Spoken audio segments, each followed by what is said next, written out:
आप सभी साथियों का बहुत बहुत स्वागत है। आज मैं आप लोगों के समक्ष 50 महत्वपूर्ण प्रश्नों का संकलन लेकर आया हूं, जिससे आपको मिशन प्रेरणा और 3 मॉड्यूल से संबंधित कोई भी प्रश्न, चाहे IVRS काल से पूछे जाएं या फिर कोई अनुश्रवण हो, तो उसमें आपको आसानी होगी। अभी परसों मेरे पास एक IVRS काल आई थी, तो मैंने सोचा कि क्यों न एक वीडियो इस पर बना दिया जाए ताकि साथियों को आसानी हो। साथियों, मैं आप लोगों से अपेक्षा करता हूं कि आप लोगों को प्रेरणा लक्ष्य याद ही होंगे, और इनमें कहीं भी संशय हो तो पूर्व में एक वीडियो बनाया गया है, उसे आप देख सकते हैं। चलिए शुरू करते हैं। नंबर 1 पहला प्रश्न है, मिशन प्रेरणा की शुरुआत कब की गई? तो मिशन प्रेरणा की शुरुआत आप सब लोग जानते हैं, TOT भी हुआ है। बावजूद इसके कुछ प्रश्न ऐसे हैं जिनके हम रिवाइज कर रहे हैं इस समय। तो इसका उत्तर है 5 सितंबर 2019 को मिशन प्रेरणा की शुरुआत की गई। अगला प्रश्न आपके स्क्रीन पर, मिशन प्रेरणा का मुख्य उद्देश्य क्या है? साथियों, मिशन प्रेरणा का जो उद्देश्य है वो यही है कि प्रेरणा लक्ष्य की संप्राप्ति हो जाए। तो इसका ये उत्तर आपके सामने है। प्रत्येक छात्र को उसके कक्षानुरूप दक्षताओं की संप्राप्ति कराना। जिस कक्षा में वो है उस कक्षा की दक्षता उसको प्राप्त होनी चाहिए। अगला प्रश्न है, मिशन प्रेरणा किन लक्ष्यों से परिभाषित है? मिशन प्रेरणा किन लक्ष्यों से परिभाषित है? जी हाँ, तो ये प्रेरणा लक्ष्यों से परिभाषित है। प्रेरणा लक्ष्य अगर हमारे प्राप्त हो गए हैं तो मिशन प्रेरणा का उद्देश्य सफल हो गया है। प्रश्न 4, प्रेरणा लक्ष्य किन किन कक्षाओं के लिए निर्धारित किए गए हैं? प्रश्न आते ही कुछ साथी मुस्कुरा रहे होंगे कि बहुत सरल क्वेश्चन है। यहाँ ऐसे ही क्वेश्चन IVRS काल में पूछे जा रहे हैं। कक्षा 1 से 5 तक के लिए मिशन प्रेरणा के लक्ष्य निर्धारित हैं। अगला प्रश्न है आपके स्क्रीन पर, नंबर 5, प्रेरणा लक्ष्य को हासिल करने के लिए कौन कौन से मॉड्यूल विभाग द्वारा विकसित किए गए हैं? तो 3 मॉड्यूल विकसित किए गए हैं, आधारशिला, ध्यानाकर्षण व शिक्षण संग्रह। ये 3 मॉड्यूल विकसित हैं। उत्तर प्रदेश को प्रेरक प्रदेश बनाने का लक्ष्य कब तक रखा गया है?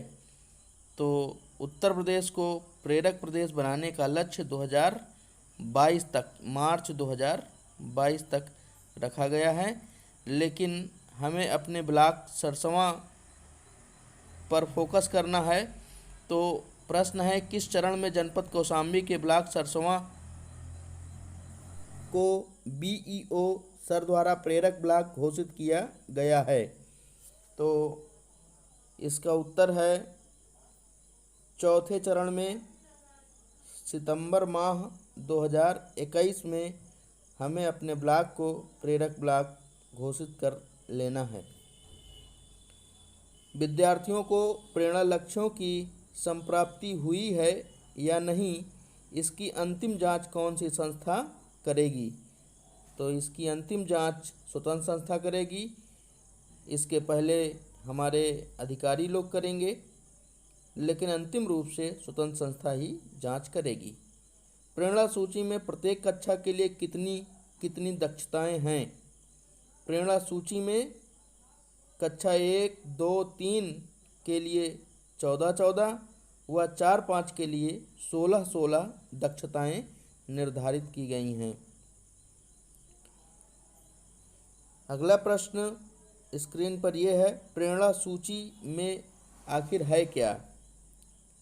तो प्रेरणा सूची में प्रत्येक कक्षा का, यानी कक्षावार और विषयवार लर्निंग आउटकम सूचीबद्ध किया गया है, दक्षताओं को लिपिबद्ध किया गया है। अगला प्रश्न, प्रेरणा तालिका के एक पेज में अधिकतम कितने बच्चों के नाम अंकित किए जा सकते हैं? प्रेरणा तालिका में अधिकतम 30 बच्चों के नाम एक पेज में लिखे जा सकते हैं। 30 कॉलम बना हुआ है तो 30 बच्चों के नाम लिखे जा सकते हैं। प्रेरणा सूची व प्रेरणा तालिका में क्या अंतर है? ये बहुत ही बढ़िया प्रश्न है। प्रेरणा सूची और प्रेरणा तालिका में जो मुख्य अंतर है वो यही है कि प्रेरणा सूची में लर्निंग आउटकम परिभाषित हैं और प्रेरणा तालिका में इसके साथ साथ छात्रों के नाम के अंकन के लिए भी स्थान है या कॉलम दिया गया है। कितने समयावधि के बाद प्रेरणा तालिका अध्यापक द्वारा अपडेट व प्रधानाध्यापक द्वारा प्रमाणित की जाती रहेगी?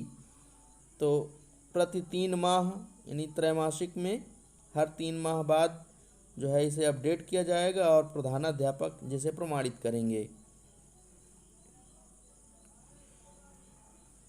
अगला प्रश्न है, बच्चों में भाषा एवं गणित की बुनियादी समझ को बेहतर करने के लिए किस हस्त पुस्तिका या मॉड्यूल का निर्माण किया गया है? साथियों, आंसर आपको पता है, बावजूद इसके मैं बता रहा हूँ। उस हस्त पुस्तिका का नाम आधारशिला है, जिसे Gita, Bible, Quran SPD sir ने कहा है, तो उसमें ये पहला जो आधारशिला है वही है। अगला प्रश्न है, भाषा के कितने रूप हैं? भाषा के कितने रूप हैं? जी हाँ, भाषा के 2 रूप हैं, एक मौखिक और दूसरा लिखित। मौखिक का मतलब बोलकर और लिखित का मतलब लिखकर। ओके, तो ये हुआ। अगला प्रश्न, प्रारंभिक स्तर पर भाषा सीखने का क्रम क्या है? प्रारंभिक स्तर पर भाषा सीखने का क्रम क्या है?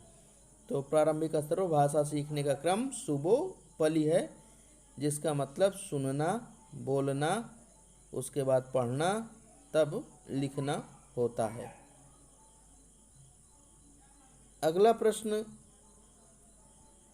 15वां, LSRW का फुल फॉर्म क्या है?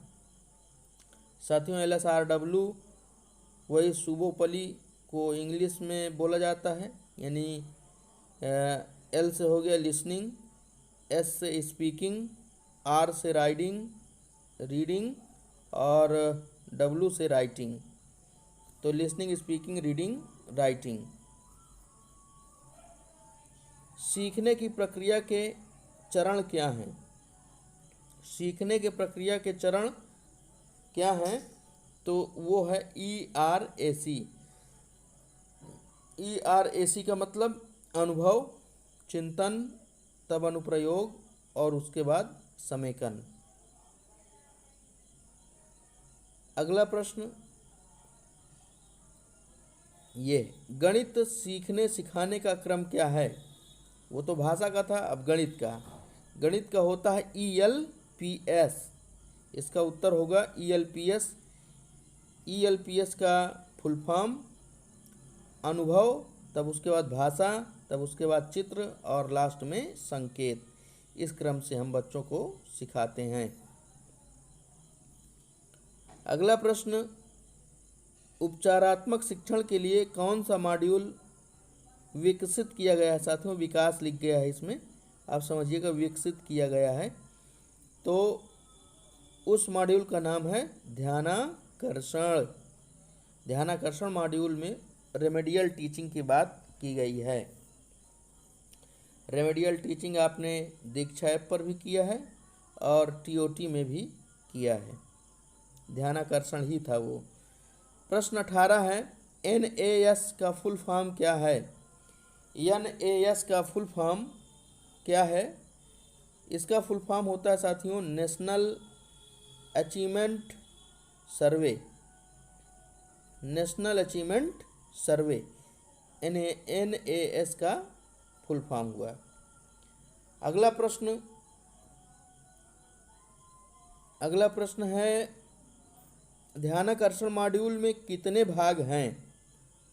ध्यानाकर्षण मॉड्यूल में कितने भाग हैं? तो ध्यानाकर्षण मॉड्यूल में 4 भाग हैं। कितने भाग हैं? 4 भाग हैं। और इन 4 भागों को हम जो है एक एक करके पढ़ रहे हैं इस समय। बीआरसी से तीनों हस्त पुस्तिकाएँ चूँकि मिल चुकी हैं, तो इसके बारे में आप सब लोग गहनता से अध्ययन कर रहे होंगे, ऐसी आशा है। अगला प्रश्न, बच्चों में अपेक्षित संप्राप्ति न होने का प्रमुख कारण क्या है? वैसे तो बहुत सारे कारण हैं, लेकिन अपने को कुछ न कुछ प्रेजेंस ऑफ माइंड के हिसाब से बताने के लिए पता होना चाहिए। वो 4 हैं मुख्य रूप से। नंबर 1, माता पिता की शैक्षिक स्थिति, अध्यापकों का कठोर व्यवहार। नंबर 3, ज्ञानेंद्रियों में आंशिक विकार। नंबर 4, कलहपूर्ण पारिवारिक वातावरण। ये 4 मुख्य हैं। अगला प्रश्न है, अधिगम में अंतर या जिसे अधिगम वंचना कहते हैं को बोलचाल में क्या कहा जाता है? सामान्यतः अधिगम वंचना को क्या कहते हैं? तो अधिगम वंचना या अधिगम स्तर में अंतर को कहते हैं लर्निंग गैप, LG, शॉर्ट में बोलते हैं LG, learning gap. Learning gap. अगला प्रश्न है ये, लर्निंग गैप का सूत्र। जी हाँ साथियों, लर्निंग गैप का सूत्र क्या है? इसे अगर पूछा जाए तो इसका उत्तर है EO minus AO is equal to LG। EO minus AO is equal to LG। EO का मतलब एक्सपेक्टेड आउटकम, AO का मतलब एक्चुअल आउटकम, तो आ जाता है लर्निंग गैप। निर्धारित दक्षता से वास्तविक दक्षता को घटा देते हैं। वर्तमान शैक्षिक सत्र 2020-21 में ध्यानाकर्षण शिविर किन किन कक्षाओं के लिए संचालित होगा? तो वर्तमान शैक्षिक सत्र में ये कक्षा 4 से लेकर 8 तक के बच्चों के लिए संचालित किया जाएगा। चौथी कक्षा से 8वीं कक्षा, जूनियर के जो शिक्षक हैं उनके लिए TOT का जो विशेष आधार था इसी बात को लेकर था। ध्यानाकर्षण क्लास किस कालांश में और कितने समय क्रियान्वित होगा? कितने समय तक, यानी कितने मिनट का ये कालांश होगा, ये पूछा जा रहा है। तो ध्यानाकर्षण की जो क्लास है वो प्रथम कालांश में 40 मिनट के लिए निर्धारित है। इसमें रेमेडियल क्लास हमें करना है प्रथम कालांश, यानी कि प्रार्थना सभा के जस्ट बाद। ध्यानाकर्षण कार्यक्रम को कितने चरण में बांटा गया है? ध्यानाकर्षण कार्यक्रम को कितने चरण में बांटा गया है? तो इसका उत्तर है 3 चरणों में बांटा गया है। कितने चरणों में? जी हाँ, 3 चरणों में बांटा गया है इसको, जिसमें पहला है बेस लाइन स्टेप, जिसमें हम आरंभिक चरण जिसे हम आरंभिक चरण कहते हैं। इसमें आकलन करना होता है, बच्चों को प्री टेस्ट लेना होता है। दूसरा मिड लाइन स्टेप और तीसरा इंड लाइन स्टेप है। मिड लाइन स्टेप में प्रभावी शिक्षण करना है और इंड लाइन स्टेप में हमें फिर से आकलन करना है कि हम कितना सफल हो पाए हैं। तो 3 चरण हैं इसमें। अगला प्रश्न है, आरंभिक परीक्षण प्रश्न पत्र में कुल कितने प्रश्न होंगे? तो आरंभिक परीक्षण प्रश्न पत्र में कुल कितने प्रश्न होंगे? तो ये प्राथमिक कक्षाओं के लिए अलग है और उच्च प्राथमिक कक्षाओं के लिए अलग है। प्राथमिक स्तर पर 15 प्रश्न हैं और उच्च प्राथमिक स्तर पर 25 प्रश्न बनाने हैं। इसके बाद अगला जो प्रश्न है वो ये है कि प्राथमिक स्तर पर आरंभिक प्रश्न पत्र में कितने तरह के प्रश्न होंगे? प्राथमिक स्तर पर 4-5 के लिए बात हो रही है। तो इसमें जो है वस्तुनिष्ठ प्रश्नों की संख्या 10 होगी और आत्मनिष्ठ प्रश्नों की संख्या 5 होगी। कुल मिला के कितना हो जाएगा? 15 प्रश्न हो जाएंगे। अब अगला प्रश्न आएगा वो ये है, अगला प्रश्न कि उच्च प्राथमिक स्तर पर आरंभिक प्रश्न पत्र में कितने तरह के प्रश्न होंगे। प्राथमिक स्तर पर 15 हो गए, 10 और 5। अब उच्च प्राथमिक स्तर पर आरंभिक प्रश्न पत्र में कितने प्रश्न होंगे, तो इसके लिए आपको बताना है, क्या बताना है, क्या बताना है?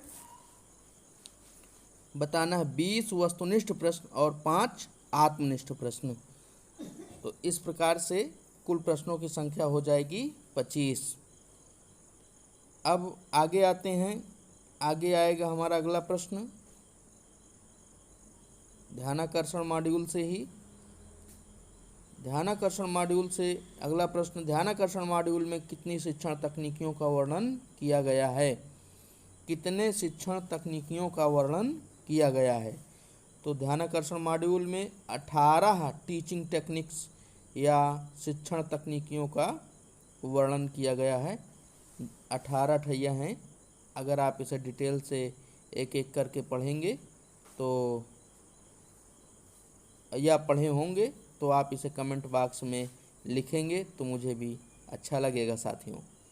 आगे प्रश्न है, वर्तमान शैक्षिक सत्र 2020-21 में ध्यानाकर्षण कितने दिनों का होगा? वर्तमान शैक्षिक सत्र 20-21 में ध्यानाकर्षण कितने दिनों का होगा? तो 50 दिन का शिविर है, लेकिन ये चलेगा पूरे सत्र। तो इसका उत्तर है संपूर्ण शैक्षिक सत्र भर ध्यानाकर्षण कार्यक्रम संचालित होना है। अब इसके बाद नेक्स्ट क्वेश्चन ये स्क्रीन पर, ध्यानाकर्षण मॉड्यूल में प्रथम प्रभावी शिक्षण तकनीक कौन सी है? माने 18 में सबसे पहले किस चीज़ का वर्णन हुआ है? नंबर 1 पर कौन सी टीचिंग टेक्निक है? तो वो है PRE, जिसका फुल फॉर्म होता है प्रिंट रिच इन्वायरमेंट। तो प्रिंट रिच इन्वायरमेंट के लिए जैसा कि प्रयास है, पुस्तकालय वगैरह की व्यवस्था की गई है और तमाम चित्र पोस्टर आदि दीवारों पर लगाने हैं। साथियों, अगर जानकारी आपको अच्छी लग रही हो, इम्पॉर्टेंट लग रही हो, काम की लग रही हो, तो वीडियो को आप लाइक करें, चैनल को सब्सक्राइब करें और शेयर भी करें। अगला प्रश्न, ध्यानाकर्षण मॉड्यूल में अंतिम और 18वीं शिक्षण तकनीक कौन सी है? जैसे कि मैंने अभी बताया कि इसमें 18 शिक्षण तकनीकियां हैं। पहला तो हो गया आपका PRE और अंत वाला है प्रोजेक्ट कार्य। हम प्रोजेक्ट वर्क देते हैं बच्चों को और वे जब लर्निंग बाय डूइंग के हिसाब से करते हैं उस कार्य को समूह में, तो उन्हें वास्तविक ज्ञान का अनुभव होता है। अगला प्रश्न है, व्यावसायिक विकास एवं शिक्षण अधिगम प्रक्रियाओं से संबंधित सूचनाओं का संग्रह किस मॉड्यूल में दिया गया है? तो इसका नाम है शिक्षण संग्रह। ये हमारा तीसरा मॉड्यूल है। पहला मॉड्यूल आधारशिला, दूसरा ध्यानाकर्षण और तीसरा शिक्षण संग्रह। तो हमारा जो है शिक्षण संग्रह हो गया। शिक्षण संग्रह में प्रभावी शिक्षण हेतु कितने तरीकों को बतलाया गया है? कितने तरीकों को बतलाया गया है? तो आपको ध्यान आ रहा होगा, इन्होंने 26 अक्षर से 26 मीनिंग्स आपको बताई थी। अंग्रेजी के वर्णमाला के 26 तरीके हैं, उन्हीं को प्रभावी शिक्षण का इन्होंने तरीका बताया था। और उसी चीज़ को प्रभावी शिक्षण की सीढ़ी भी कही गई थी। ये अगला क्वेश्चन भी है, प्रभावी शिक्षण की सीढ़ी क्या है? हाँ, प्रभावी शिक्षण की सीढ़ी क्या है?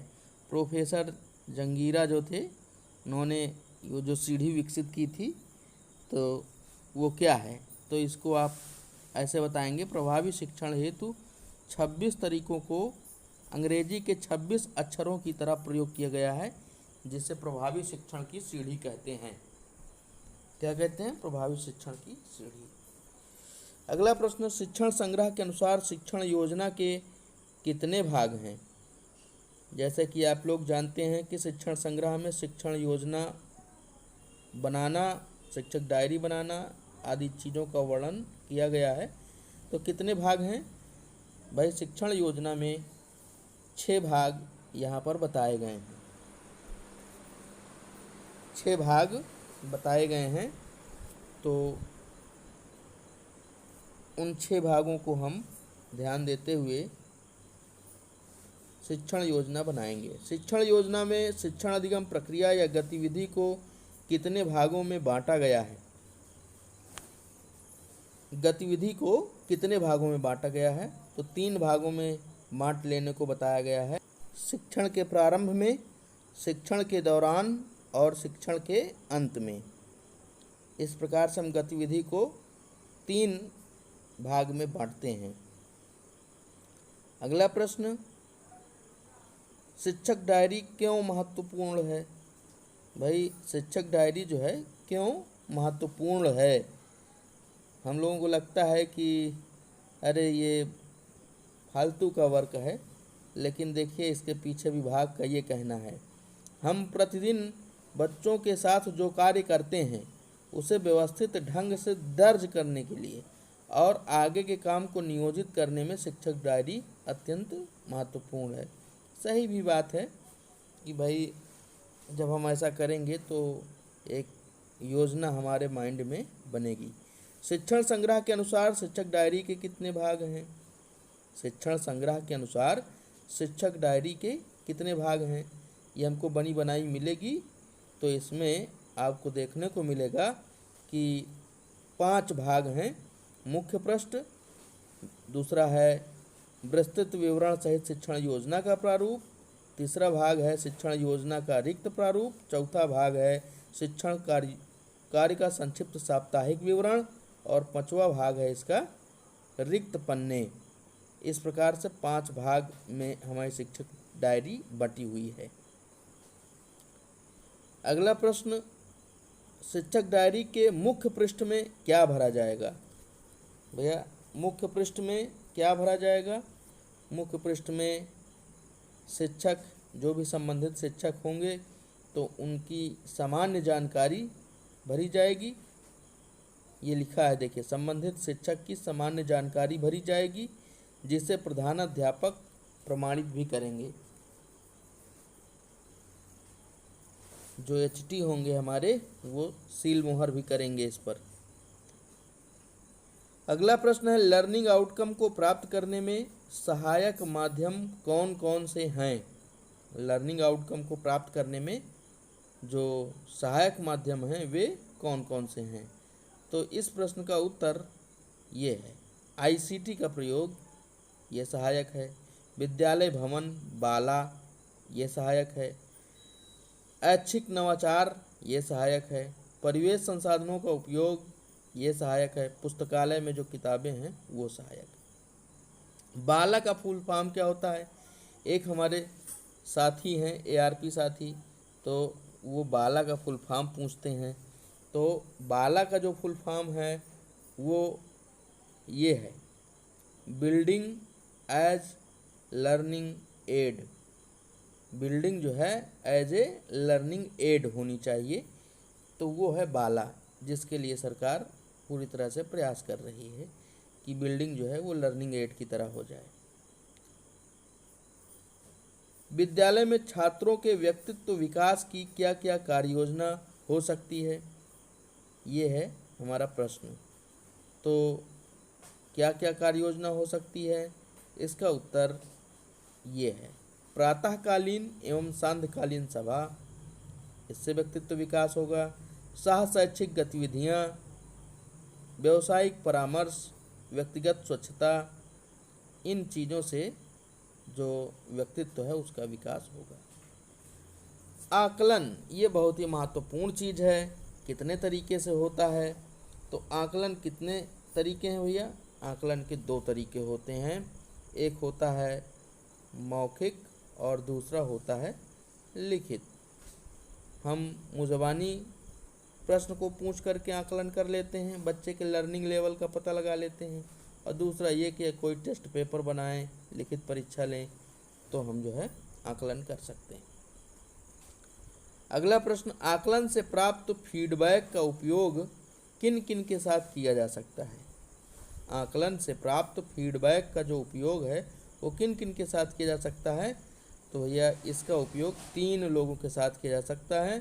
पहला बच्चों के साथ, दूसरा शिक्षकों के साथ और तीसरा अभिभावक के साथ। बच्चों के साथ जैसे हमें आप इसका उदाहरण स्पष्ट कर लेंगे अपने आप, तो बच्चों के साथ, शिक्षक के साथ और अभिभावक के साथ।